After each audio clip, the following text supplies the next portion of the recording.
Okay, Lexan, wax ring replacement. This is about an hour job and I've edited it down to 1 minute, so bear with me. Remove the water out of the back of the tank with either a shop vac or soak it up with a sponge. You can disconnect the water line, cut the caulking if you have it, and remove the two bolts that secure the toilet. At this point, you're ready to lift the toilet out of place. I have a nice cart to do it, but you can just pull it straight up and set it off to the side on a piece of cardboard. Then you're going to need to prep the area under the toilet, which will involve removing the old wax ring and kind of cleaning up the general area if it had caulking. Now I'm going to be using a gasket type wax ring by Corky. It's great for beginners. You'll have to read the instructions and do a little measuring to figure out which gasket to remove, or even if you have to remove one.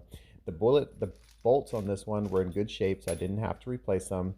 There is a little trick. You can put little straws on the bolts, which will help you to line the toilet up when you're putting it in place.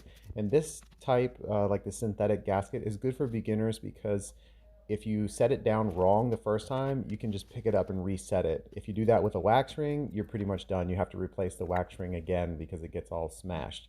So on this one also, when you put it down, it's going to be a little wobbly until the gasket compresses, but that's fine. Don't over tighten these bolts. It's porcelain. You'll crack something.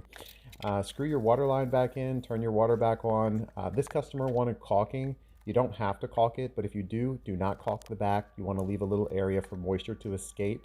And that's pretty much it. I'm going to probably do a longer tutorial eventually because this is really, it is a lot. It's a big job. So thanks for watching and have a good day.